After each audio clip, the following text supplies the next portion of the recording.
This week's episode is brought to you by Mice Chat's Gumball Rally, the race to ride every ride at Disneyland. Now, that's taking place all day on Saturday, May 3rd. For more information, please visit micechat.com/rally. You can sign up as teams of 2, 3, 4, even an individual team. I don't know why you want to do that by yourself all day, but it'll be a great time. But we'll be there too, so come on out, have a good time, and be exhausted. Communicore Weekly. Wanna get geeky? Bob around boats and five-legged goats. Communicore Weekly. You might get some freaky. You waited all week. I'm sure you already know this. Greatest online show. Welcome to season 3. Hello and welcome to Communicore Weekly, the greatest online show and home of the world's first pair of independently born identical twins. I'm George. And I'm Jeff. And you know, we've been getting a lot of comments and tweets and emails saying, hey guys, when are you guys going to talk about the 1964-65 New York World's Fair again? Because we like those segments. They do? We're doing it right now. You haven't been sharing those with me. No, they mostly come to me.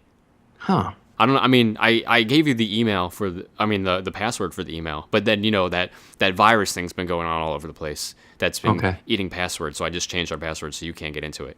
It's okay. I mean, you know, if that $1 million contract comes in, I guess you'll tell me eventually. That's adorable that you think I'm going to involve you in that.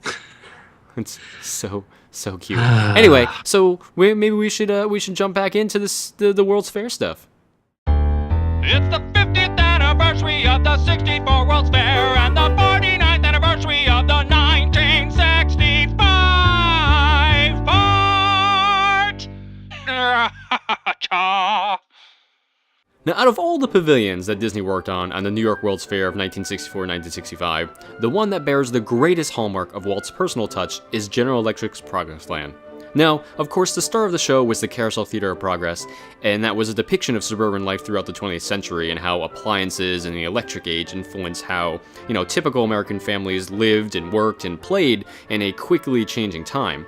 But back in episode 109, we talked about what the 1964-65 World's Fair stood for, and it just so happens that Progressland was really the one pavilion that reflected that true nature of the fair. It was part trade show, part international summit, and it showed off a lot of space age optimism, and all within this incredibly striking building that I wish they still had today. Yes. Progressland itself was really driven by General Electric's desire to exhibit their product and industrial roles in a commercial and public light. You know, giant commercial. As most corporate entities at the fair did, they signed on specific design firms to create their thematic exhibits, and, well, it just so happened that they signed Walt Disney's WED Enterprises to design their show, and the result of which is one of the most beloved and longest-running theme park attractions of all time. Now, before the fair was even on his mind, Walt had this idea to expand Main Street at Disneyland with two districts. One was called International Street, and the other one was called Edison Square. And of importance to this conversation is Edison Square, which was a Thomas Edison-inspired side street. And on this street, there would have been a show hosted by the electromechanical man named Wilbur K. Watt, and it would have chronicled the evolution of electricity in the home from the late 19th century to the present and then beyond. And it would have showed much how electronic appliances, specifically General Electric appliances, have benefited American life. Now, each time period, after each time period in the show was over, the audience would have to get up and walk to the next time period and to continue on with the show. But as with the case of a lot of attractions around that time, the technology just wasn't up to par yet with what Walt wanted, so the idea kind of fell to the wayside. But the idea never really left Walt Disney or General Electric's mind. So when General Electric approached Walt to help design their Progressland shows and attractions, Walt immediately thought of his electrical progress show idea. Again, General Electric executives loved it and pledged to fund the project and the new technology needed to bring the show to life, because Isn't that what GE does? They bring things They bring to life. things to life. That's Anyway. not their motto, is it? No, it's close anyway. Fair enough. Well, by this time, Imagineers practically perfected the audio animatronic technology. They had developed a fair amount of it for Walt Disney's Enchanted Tiki Room, and also improved it quite a bit for Great Moments with Mr. Lincoln, another show that Disney made for the fair. Also expanding upon Walt's idea of the audience getting up and walking to the next scene, Imagineers devised a carousel theater which allowed the audience to remain seated the entire time and just rotate to the next act, eliminating the time needed to change seats between each segment. Can you imagine people today going to Carousel of Progress and like getting up in between each scene? They guarantee watch you no the first one and then leave. Yeah, I was saying no one would go on to the next one, except for like us and like Keith. That's it. That's about all. Anyway, The Carousel of Gluckris. we don't need No. another Keith Gluck Okay. theme song on Yeah, the good show. point. Good point. So Rex Allen, the famous singing cowboy, he was brought on board to voice the father of the show, the host and the narrator, and he replaced the original Wilbur K. Watt character. And Allen, later on, he commented that he did not know exactly what he was getting himself into, but he loved that he had such a pivotal role in what was to become this iconic attraction. And of course, the Sherman brothers were asked to pen a song that would serve as a bridge between each act of the show, allowing one scene to transition flawlessly into the next one. So Walt kind of explained to the brothers what the show was about, and they wrote a song with his enthusiasm in mind, the enthusiasm that he showed when he was telling them. And the song, of course, was titled There's a Great Big Beautiful Tomorrow. And the Sherman brothers later stated that they believed the song was actually Walt's theme song in a way because he was so optimistic and excited about the future and about technology itself. So yeah, when the show opened, it was one of the most visited pavilions at the entire fair. One of the unique features that made the attraction so popular was that a circle of 6 theaters, all connected by divider walls, revolved clockwise around 6 fixed stages every 4 minutes. There were identical load and unload theaters with a dazzling wall of light that was known as the kaleidophonic screen, which would light up and flash and glow in sequence to the narrator's voice and the iconic music of the pavilion. Sort of like a glow with the show. Exactly. Yeah, okay. Well, more than 200 people entered and exited the attraction every 4 minutes, and it was not uncommon to wait over an hour in line. It was so popular that for the fair's second season in 1965, a massive covered queue was constructed next to the General Electric Pavilion on an empty lot to protect visitors from the New York's hot summer sun. Now, while the Carousel of Progress was obviously the centerpiece of the attraction, it was only part of the Progressland Pavilion itself. Disney had designed a whole series of other little attractions for the pavilion, and that continued the message of industry and optimism, while also continuing to represent General Electric's full breadth of services and appliances. So, after the Carousel of Progress show was over, guests were invited on stage, quote-unquote, and up to the second level of the pavilion to continue on their journey of progress. And they journeyed up this thing called a speed ramp, which was covered in mirrors and brushed metallic trappings. And the entire corridor was a spectacle of light, kind of similar to the kaleidophonic screen from the beginning of the show. And there were images of General Electric engineers and scientists that were projected onto the walls, and the mirrors gave it an effect that you were kind of like floating in space, and so were the images. And Disney actually dubbed this area a time tunnel, and it was one that transported you from the present to the far-flung future, but the foreseeable future. So, once guests actually exited the tunnel, they were deposited into the second part of the Progressland show, the Sky Dome Spectacular and Fusion Demonstration. And guys, please call us next time you want to name something and we'll help you out. Guests would enter the Sky Dome, which was at the time the world's largest projection screen on the interior of General Electric's iconic Dome Pavilion. With terraced viewing, guests were shown the history and adventure surrounding man's struggle to tame nature and making fire serve civilization on a 200-foot screen in the round. Dramatic lighting and projections highlighted both topic and theme. And once the show ended, guests descended from the top level of the pavilion to see the actual technologies described to them in use. Now, after that was what was considered the climax of the Progressland experience, the Fusion Demonstration. I know, that name alone, to me, just is awesome. So, standing on a plinth with a large quartz tube with control panels and displays detailing the process of fusion would be attempted was where this demonstration took place. And after a countdown, brilliant flashes of light and a loud popping crack would signify that GE was successful in tapping into nuclear science of sun building. And it was billed as the first public demonstration of fusion, and it took place every 4 to 6 minutes. That's a lot of fusion every 4 to 6 minutes. It could be confusing. Never mind. I see what you did there. Yeah, I see what you did there. Tip your waitress, everyone. Okay. All right. Well, finally, guests would make their way into Medallion City, back on the first level of Progressland. The city was named for the Total Electric Award medal that GE popularized for its products. This was the main exhibition hall for General Electric and was a stylized city with buildings dedicated to each of the company's initiatives and appliances. Now, among the topics showcased were beauty and comfort products, business and industrial solutions, and even a town hall and hospital featuring the latest in electrical ingenuity. The room was fully air-conditioned and attracted many guests for that reason alone. Medallion City was very much the showroom for GE products and even allowed guests to place mail orders for the products they had seen in the Carousel Theater and now in person and in use. The idea of allowing guests to browse a city of the future certainly wasn't new to the World's Fair, as General Electric did it during the 1939-40 World's Fair, and many other pavilions did it during this one. Now, it's pretty obvious that the entire pavilion really was nothing more than a commercial advertisement for a corporate entity, but it still really left a lasting impression on everyone who saw it. And it definitely inspired optimism and looking towards the future in everyone who went to go see it. And it really was a masterpiece of Disney's showmanship. They really did an excellent job.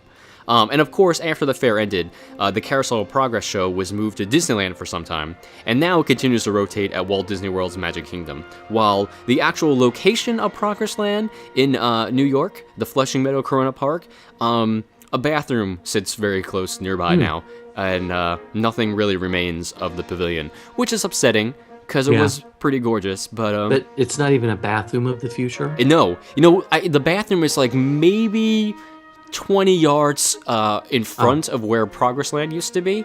So when I visited, I just pretended I was going to the bathroom in Progressland.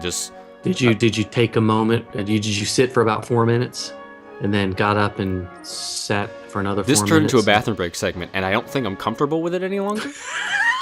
Let's talk about a book then. Let's do that then. He's a nerd, he's a geek, but we all like to hear him speak. So listen up to the words from his speech. It's George's Book of the Week. Okay, this week's book is Joyland by Stephen King. What? Now, I know. It's a Stephen King book. What? Okay, well, I promise there's a reason I'm reviewing the Stephen King book in my Book of the Week on a Disney-centered podcast, if we can still call it a podcast. Are we allowed to? I'm gonna go with yes, because we haven't got a letter otherwise yet. We haven't got a cease and desist letter yet. Yes. Anyway, but if you can just hold off your questions till the end of the podcast, I do promise there is a Disney connection. Okay, now a little bit. Joyland, and it's Joyland, like Disneyland, but with joy, is actually the first Stephen King novel that I've read all the way through, because he usually scares the pants off me. Allow me for the second time in this segment to say, what? I love his short stories, but some of his long form stuff just got a little too spooky for me. But when, I found out that Joyland took place in a small North Carolina amusement park in 1973, I thought, oh, this has got some interest. So, that's sort of a connection. It's an amusement park, 1973, in North Carolina, where I live. Okay, so Joyland itself, the amusement park, is presented as a small amusement park that's been around for a long time. And sadly, larger parks like Walt Disney World and Carowinds are pulling away customers. We meet the main character, Devlin Jones, who finds a summer job and makes his way from his college in New England to a small town near Wilmington, North Carolina, to work at Joyland over the summer there. My, of course, initial interest was fueled by the fact that it was an amusement park, it's in North Carolina, but I found I was completely drawn into the characters and wondering, I know Stephen King is an author, how is he going to bring his trademark brand of horror into the book? And the cover is great because you can always judge a book by its cover. You just can. I'm a librarian, trust me. You think it's going to be like a crime noir type of novel. It's published by Hard Case Crime. It was put out in 2013. And it really made it feel reminiscent of like a pulp crime novel of the early to mid 20th century. I was really a bit surprised when I finished it because it's more like a coming-of-age tale wrapped up with a little bit of mystery, intrigue, and suspense. And there were a few moments that were a little scary, but, nothing that made me stay up late at night. He's lying. He called me a couple times. Text Jeff, I'm afraid. Granted, your late at night is also like my 9 o'clock now, so it wasn't that late for me. But I'll punish you and, text you when I wake up early in the morning and you're like just getting... Well, anyway. Okay. Back on track here. I really enjoyed reading Joyland. A lot because of the amusement park theme behind it and the carnilingo that was used in the book. But, the park itself still felt more like a carnival from the 50s. But you can see how it was making a transition from carnival to amusement park after the success of Walt Disney World. And anybody that's listened to us, that we like to nitpick when we run into things about the theme parks. What? For the third time. Yeah, I know. There were some moments where there was mention of corridors underneath the park that the characters could use. I mean, like the employees. Similar to Walt Disney World. It was really, really difficult for me to believe that a small-time amusement park based in North Carolina would have spent the time, money, and effort to build corridors underneath their park when it was such a huge and expensive part of Walt Disney World. And Stephen King does refer to the park as Disney World. He doesn't use the Walt appellation, which really drives me crazy. And some of the few characters actually mention Walt Disney World as inspiration for some of the changes at Joyland, and that one of the characters worked at Walt Disney World, which confuses me because it opened up in 71, Disney World did, and Joyland, this takes place in 73. So that's okay. Must not have enjoyed their job that much. That's what I was thinking. So, I really liked it. I would recommend it highly. I think anybody who loves Disney parks or theme parks is going to enjoy it. It's not that scary. It's got a little bit of supernatural feel to it, but it's really a great story about characters. And Stephen King is a truly amazing American writer, and he does a fantastic job with characters. So, if you get a chance to, you're looking for something good to read that's sort of theme park related but not normal, check out Joyland by Stephen King. And Jeff, I know you're a huge Stephen King fan. I know. I've read pretty much every single Stephen King novel and short story there is, except for like maybe 2 or 3 I'm working through now. I just started reading Black House right now, which I have never read before for some reason. But this is clearly outside of his normal realm of writing. Oh, but, sure. Joyland is, but I like it a lot. It's a nice, like, hard crime novel in a way, and I definitely recommend it. I think it totally fits for a Disney podcast. Okay, why not? And, it might turn some people onto some other things. So, once again, this book was Joyland by Stephen King. What we liked, what we didn't like, gays and the booze. 60-second review. Okay, so for this week's review, we both got review copies of Disney's The Pirate Fairy, which we didn't ask for, but that's okay. Actually, I did ask for it. Oh, you did? That's why we got it. So you didn't. I don't know if maybe just because I did, that's why you got it, but I did ask for it. So that's okay. It's we haven't reviewed. I haven't watched any of the Tinkerbell movies before, but this is. I'm gonna keep going on. George is learning a lot about me in this segment, guys. Well, anyway, it was a pretty big release for Disney. They have some major stars in it, and honestly, I watched it and I didn't hate it. I kind of liked it. See, I told you. I don't hate the Tinkerbell movies for the most part. Most of them are pretty okay, but this one I think was my favorite. I enjoyed it. I thought it was interesting. Tom Hiddleston is the voice of a young cabin boy named James, who, if you know your Peter Pan history, you know who James is. Yeah. But I didn't hate it either. I liked it a lot. No, I thought it had some really good humor, some really good animation. It was done well enough that any adults that have to watch it with their young fairy fans, I guess is a good term to use. Sure. They're going to be able to sit through it and enjoy it and not go crazy, like some of those sequels that were direct-to-videos in the late 90s, early 2000s. Yeah, because those are terrible. This is actually pretty good. Yeah, I think this is a good purchase if you've got little ones in the house that are really big fans of Tinkerbell. Or if you're like me and you just enjoy some of those movies, because they're not bad. Come on. Yeah, I mean, it was the animation was great, the voice acting was superb, and I'll be honest with you guys, this message is for the dads out there. The Christina Hendricks voiced fairy Zarina? Yeah, let's go with that. Yeah, we'll go with that. Was really kind of hot, and I'm confused, but she was different from all the other fairies that were kind of... George has all these feelings now that this is not the podcast to discuss them on. Oh, so I shouldn't have said that? Okay. No, it's fine. We'll just have to bring you over to somewhere else.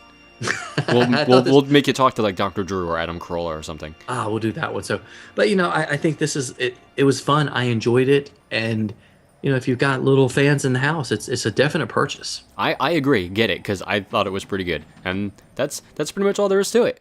Sometimes you might see it, sometimes you don't. Hey, look, what's that? It's a five-legged goat. Now, as we've discussed many, many times before in other episodes, Trader Sam's at the Disneyland Hotel is just jam-packed with five-legged goats. And one that I just recently discovered references not only Mary Poppins, but also a five-legged goat at Walt Disney World's Magic Kingdom. Now, there are many postcards attached to the wall that people send to Sam all over the place, and one of the postcards that's sent to Sam says, "Trader Sam, heard you came across my peg leg. I'll pick it up next time we make port. Smith." Now, of course, this references the scene in Mary Poppins where Bert, Uncle Albert, and the kids are floating on the ceiling laughing and they're exchanging jokes, and Bert says, "I know a man with a wooden leg named Smith," and Uncle Albert says, "What's the name of his other leg?" I love it. I love that joke. It's such a funny... That entire scene is great. Yes. But also, we talked about in the Magic Kingdom, in the Frontierland train station, there is a wooden leg with the name Smith on it, hidden in the rafters. So it's kind of a cross-reference go to, another five-legged goat and to the movie Mary Poppins. And I know, George, you said you weren't sure if that was actually there anymore. Well, I was going to put a call out to the readers. It's been a while since I visited the Frontierland train station, so if anybody can go by and confirm, it's up on the second floor, of course, that the wooden leg named Smith is still there. Yeah. We'd love to know. I would love to know. I'm sure Smith would love to know, too. Yeah, take a photo and hit us on Twitter or Facebook, or just email it to us at communicoreweekly@gmail.com. Please do. We'll be happy to. So, all right, guys. Well, thank you so much for watching and listening to another episode of us ramble on and on about our personal issues and problems. Be sure to leave us a comment and rate us on iTunes, and let George know how he can explore those feelings with a psychiatrist. Yes. Okay, so email us at communicoreweekly@gmail.com. And of course, be sure to like us on Facebook at facebook.com/Communicore Weekly. And you can follow us on Twitter and Instagram. I'm at ImagineNerding. He's at Jeff Heimbuck, and that's a great way to send those wooden leg named Smith photos. Yes, it is. Of course, you can always call us on the Communicore Weekly Goat line at 424-785-4628. Yep, and another reminder that you can still get Communicore Weekly, the musical. We should probably call it the greatest musical ever. Of course, it's not going anywhere. Of course it is. Yeah, it's going to be there forever. It is available at Amazon, CD Baby, iTunes, and you can find it on CommunicoreWeekly.com. Heck yes. You know it. Well, for Jeff Heimbuck, I'm George Taylor. And for George Taylor, I'm Jeff Heimbuck. Thanks so much for listening, guys and gals. We'll see you next time on Communicore Weekly, the greatest online show.